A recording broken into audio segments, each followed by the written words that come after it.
Hello student, today we have learned class 9 science chapter number 5 force and law of motion। ये ना chapter number 5 का ना third video है, ठीक है ना।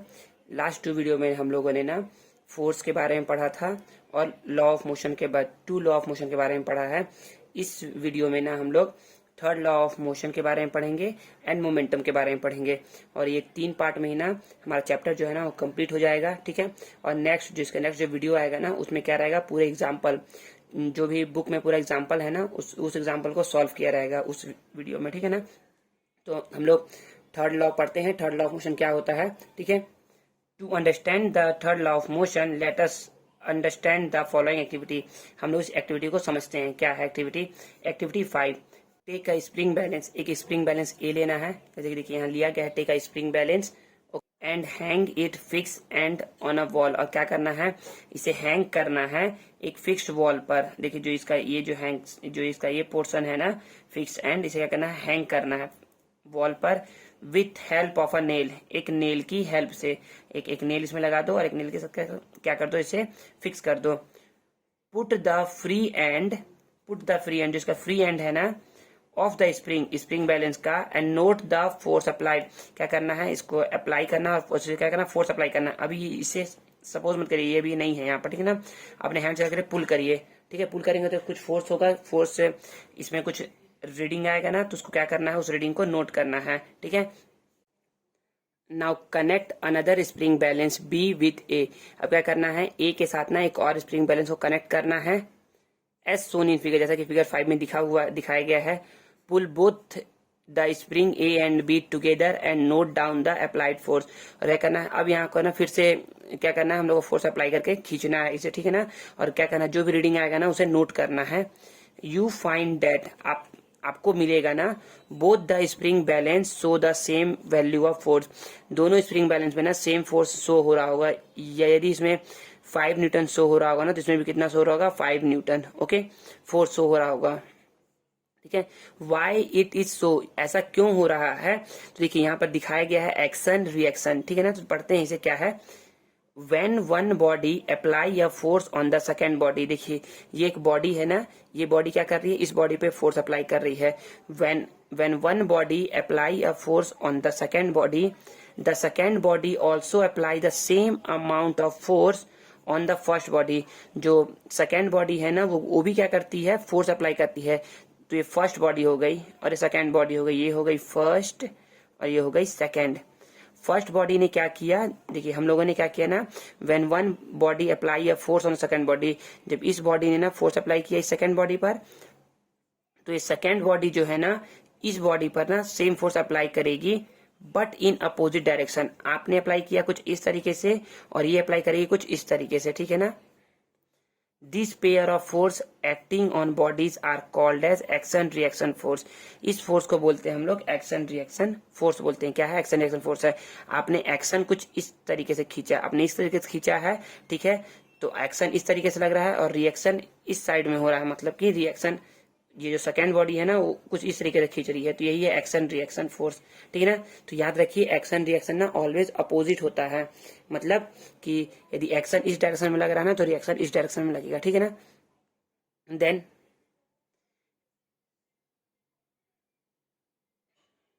According to the third law of motion के according every action has an equal and opposite reaction.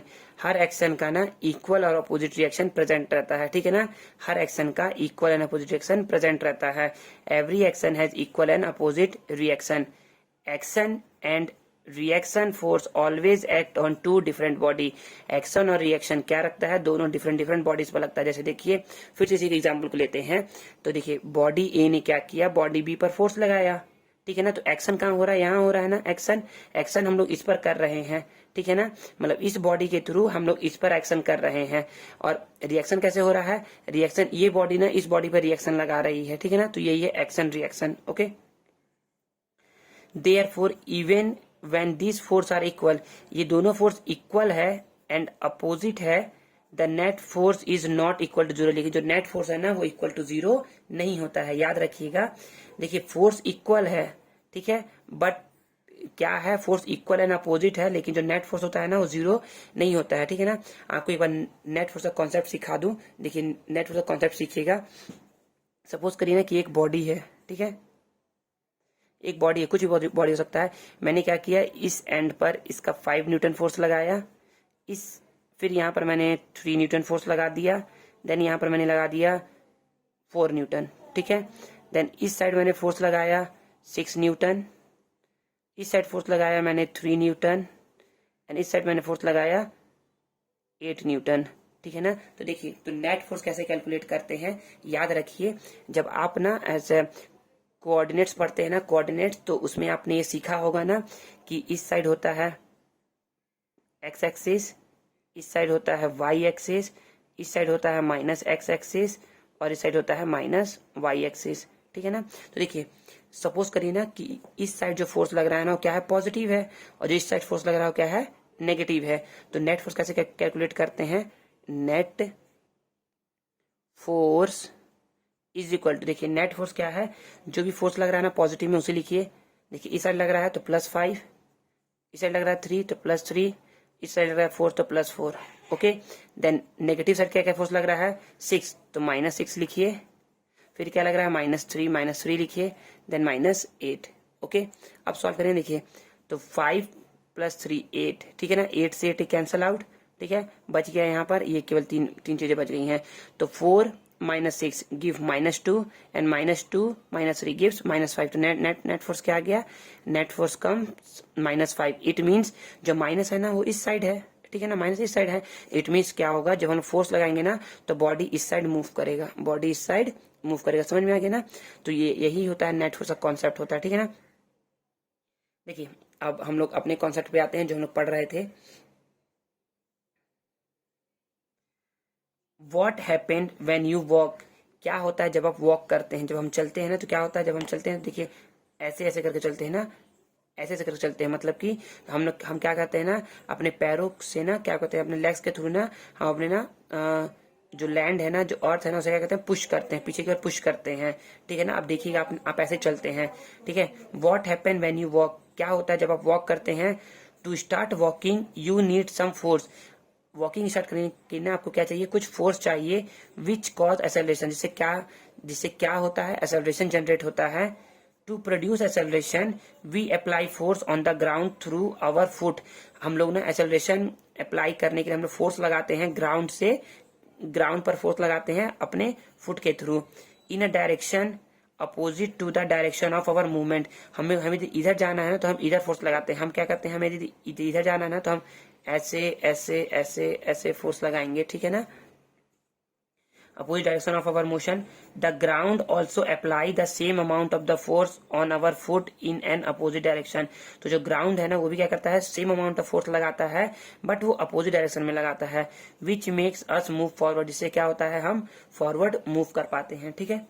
Next, notice that even if both the action and reaction force have the same magnitude, यदि action and reaction same magnitude का होगा ना, they do not cause same acceleration as the masses of both the bodies on which action reaction force act are different. इसका मतलब क्या है ना कि वो क्या करता है, do not cause same acceleration generate नहीं करता है as a mass of both the bodies, क्योंकि जो मास होता है ना दोनों बॉडीज का ऑन एक्शन और रिएक्शन, जहां पर लग रहा है ना फोर्स, तो क्या होता है, डिफरेंट होता है।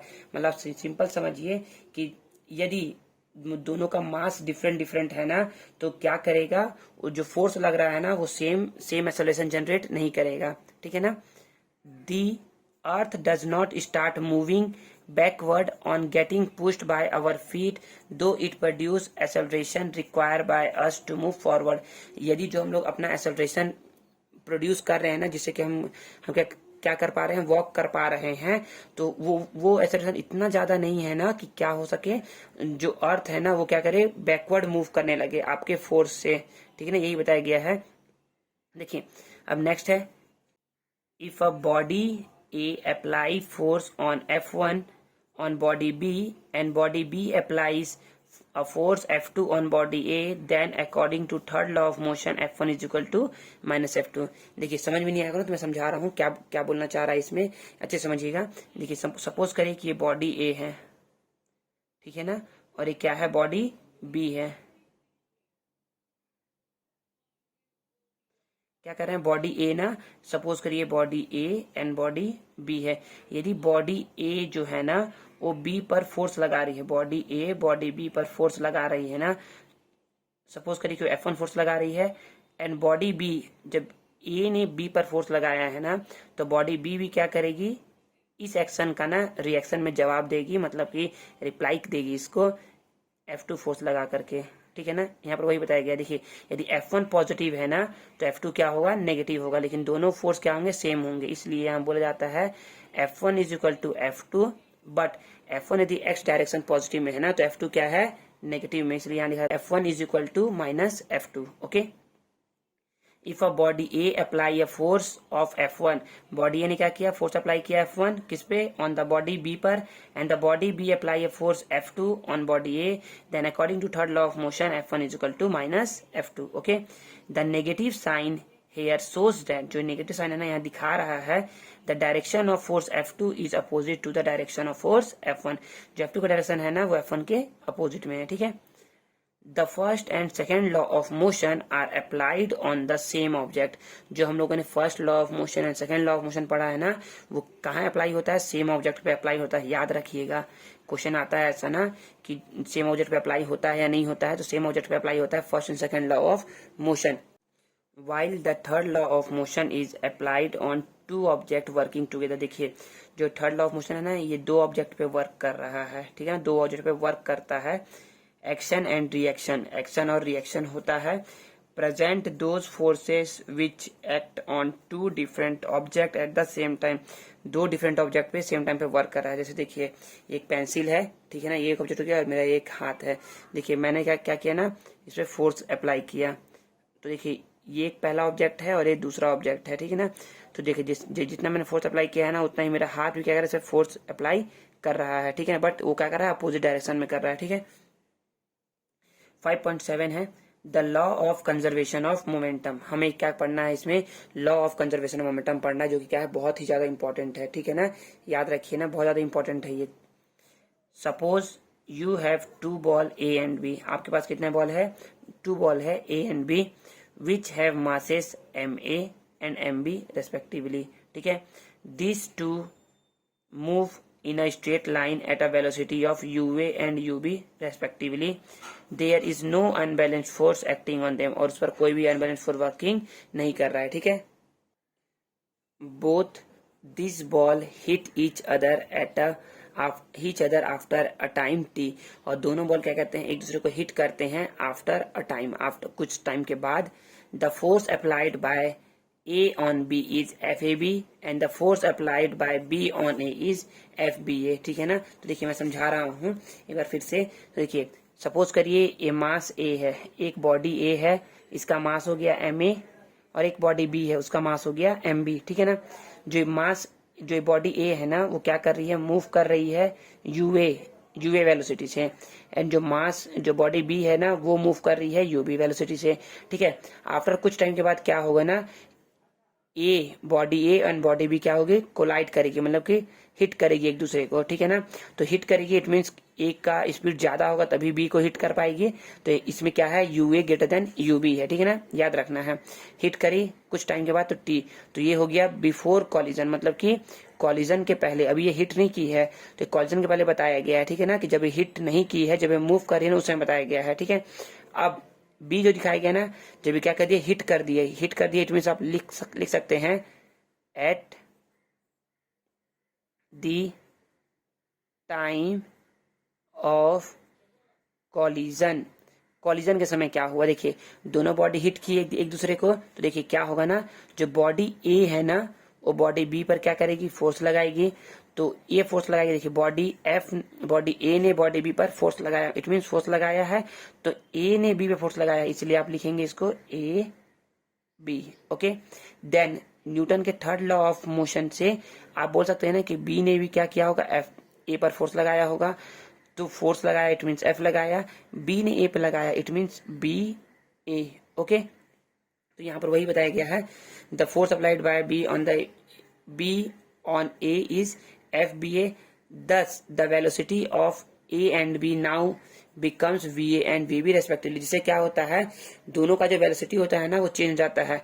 अब क्या हो गया आफ्टर कॉलिजन, मतलब कॉलिजन के बाद क्या हुआ, मास तो सेम है दोनों का, ठीक है ना, एम ए पहले भी था, एम ए अभी भी है, एम बी पहले भी था, एम बी अभी भी है, लेकिन जो यूए था ना पहले इसका और इसका था यूबी, वो क्या होकर के वो चेंज होकर के वीए और वीबी में बदल चुका है, ठीक है।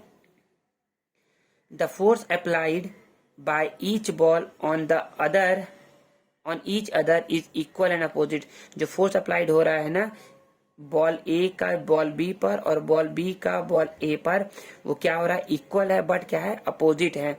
According to third law of motion F A B is equal to F minus F B A, ठीक है ना, एफ बी ए, ठीक है ना, समझ में आ गया ये। तो अब इसे समझिए, समझाता हूँ इसको अच्छे से। देखिए there is a change in velocity of the ball due to this applied forces and hence change in momentum takes place. तो क्या होता है जब दोनों बॉडी जो दो बॉडी है ना ए और बी वो मूव कर रही थी कुछ वेलोसिटी से, और जैसे वो कोलाइड की ना, मतलब कि जैसे हिट की ना एक दूसरे को, तो क्या हुआ उन दोनों का फोर्स जो है ना उस पे उन दोनों ने एक दूसरे पर फोर्स अप्लाइड किया, देन उससे क्या हुआ ना दोनों में ना दोनों की वेलोसिटी में क्या हो गया कुछ चेंजेस आ गया है, ठीक है ना। तो ये चेंजेस क्या है, तो चेंज इन मोमेंटम होता है। तो हम लोगों ने पढ़ा था ना कि जो अनबैलेंस्ड फोर्स लगता है ना वो क्या होता है the rate of change of momentum के इक्वल होता है। The rate of change of momentum पढ़ता ना, देखिए तो फोर्स क्या होता है rate of change in momentum होता है।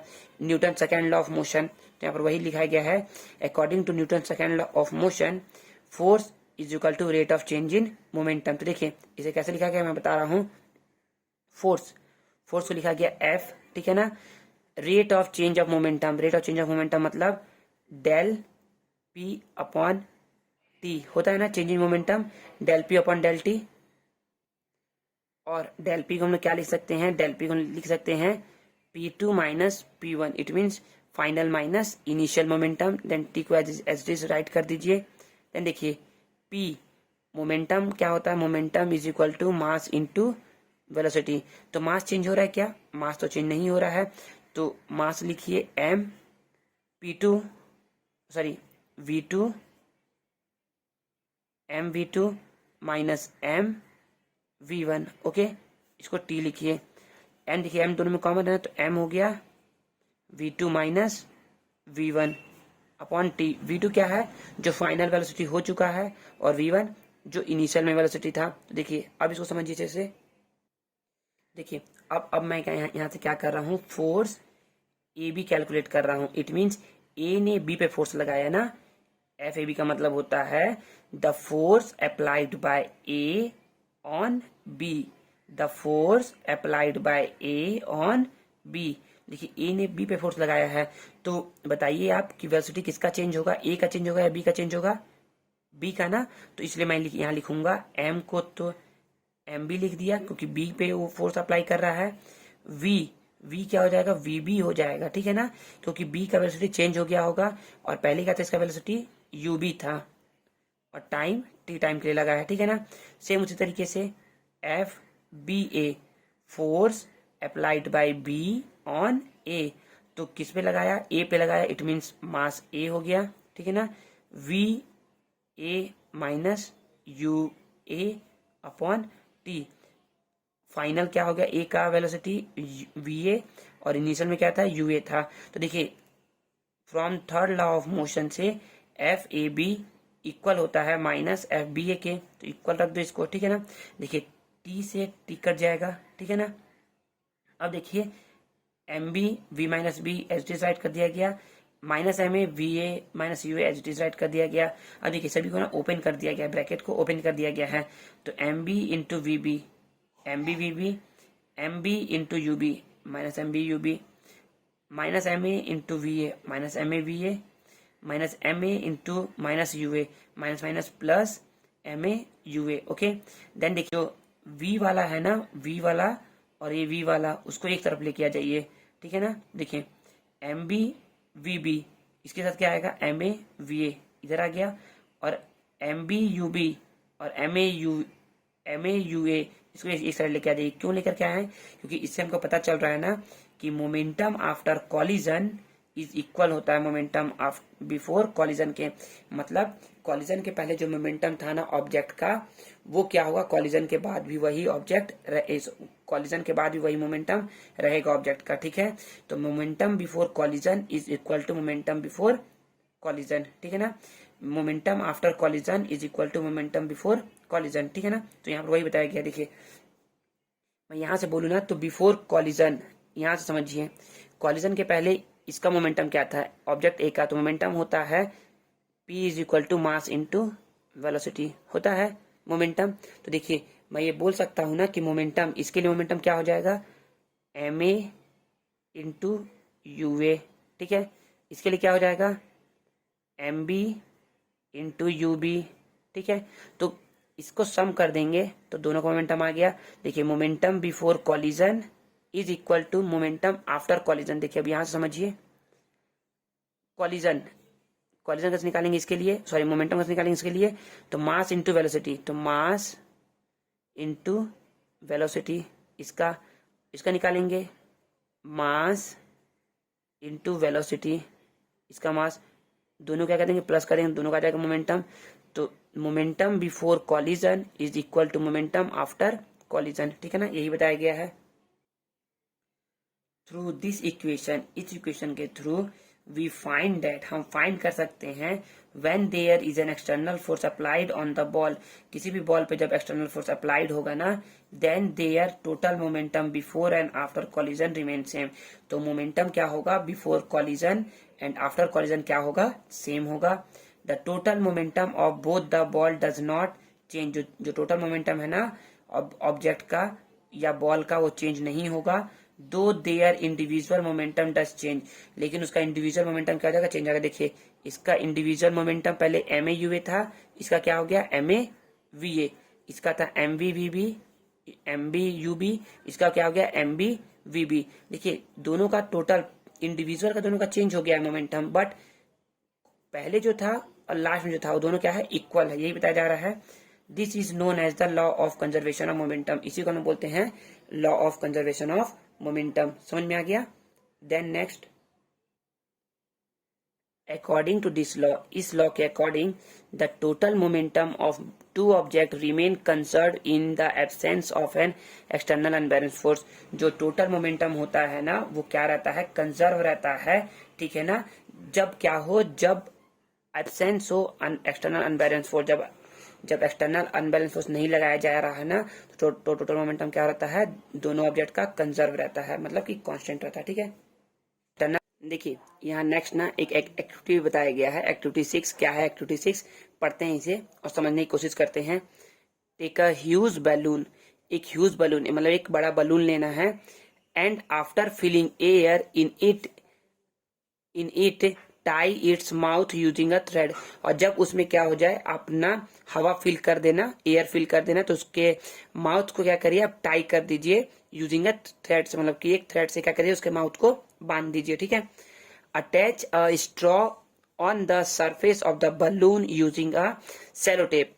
और एक ना देखिए जैसे ना एक स्ट्रॉ लीजिए, स्ट्रॉ को ना सेलो टेप की हेल्प से क्या करिए उसके ऊपर चिपका दीजिए, मतलब कि अटैच कर दीजिए। ठीक है ना, तो कुछ ऐसा दिख जाएगा। ठीक है, pull out a thin and long thread across the straw, और एक पतला और लंबा धागा लीजिए और उसके स्ट्रॉ से क्या करिए, पास करिए। ठीक है, now tie both the end of the thread across the wall, और क्या करिए उस वॉल, एक ना वॉल जो कि क्या हो फिक्स होना, उस पे क्या करिए उसके नेल पर, मतलब कि यहाँ पर एक नेल लगाइए, यहाँ पर एक नेल लगाइए, और क्या करिए उसमें थ्रेड को बांध दीजिए और उसको ऐसे बांध करके अभी रखे रहिए। अभी इसके माउथ को ओपन नहीं करना है। ठीक है ना, now untie the thread put on the mouth of the balloon, और जैसे ही आप क्या करिए इसको अनटाई करिए, मतलब कि जिसके माउथ को आपने टाई किया था ना, बांधा था ना, और उसको क्या करिए आप खोल दीजिए। As soon as you untie the thread, और जैसे ही आप क्या करेंगे टाई को अनटाई करेंगे ना, मतलब जो बांधा हुआ था ना माउथ उसका, उसको अनटाई करेंगे ना, the air filled inside the balloon gushes out, मतलब क्या हो जाएगा उसके अंदर का जो एयर है ना क्या हो जाएगा, निकलेगा, बाहर निकलेगा। Observe the motion of the balloon and the straw, और उसके मोशन को क्या करना है, ऑब्जर्व करना है। और स्ट्रॉ के मोशन को ऑब्जर्व करना है। तो क्या होगा, देखिए ये इस साइड देखिए, इस साइड हवा निकल रहा है ना, एयर इस साइड ब्लो हो रहा है। तो देखिए ये इस साइड क्या कर रहा है, फोर्स एक्सर्ट कर रहा है, इस साइड ना। तो क्या करेगा, अपोजिट डायरेक्शन में क्या कर रहा है, मूव कर रहा है, ठीक है ना। तो जो हवा, एयर यदि इस साइड इस डायरेक्शन में रिलीज हो रहा है ना, तो एयर से क्या हो रहा है ना, अपोजिट डायरेक्शन में ना इस साइड इसको फोर्स मिल रहा है, जिससे क्या कर रहा है, ये इस डायरेक्शन में मूव कर रहा है। तो you can see that the third law of motion is applied in this situation. इसमें क्या हो रहा है, third law of motion apply हो रहा है। But you can say which are those object on which this law is being applied. तो इसमें यही बोल रहा है ना कि क्या बता सकते हैं ना कि वो कौन सा ऑब्जेक्ट है जिसपे ये जो न्यूटन का जो थर्ड लॉ है ना वो अप्लाई हो रहा है। तो आप बता सकते हैं कि क्या है, बलून है, बलून पे अप्लाई हो रहा है ना फोर्स, ठीक है ना। देन तो यहाँ हमारा ना चैप्टर ओवर होता है। अब हम नेक्स्ट वीडियो में ना क्या करेंगे, एग्जाम्पल जो भी इस टेक्स्ट बुक में एग्जाम्पल है ना force and law of motion में, उसके सभी एग्जाम्पल को सॉल्व करने की कोशिश करेंगे। टोटल इसमें आई थिंक 6 एग्जाम्पल है, 6 एग्जाम्पल। हम लोग तीनों एग्जाम्पल 6 एग्जाम्पल को सॉल्व करेंगे एक ही वीडियो में, ठीक है ना। तो मिलते हैं नेक्स्ट वीडियो में। यदि आपको कुछ भी नहीं समझ में आया होगा ना इस चैप्टर में, तो आप मुझे पूछ सकते हैं, मैं क्या करूंगा, आपको ना सॉल्यूशन प्रोवाइड करने की कोशिश करूंगा, ठीक है ना। मिलते हैं नेक्स्ट वीडियो में, तब तक के लिए थैंक यू।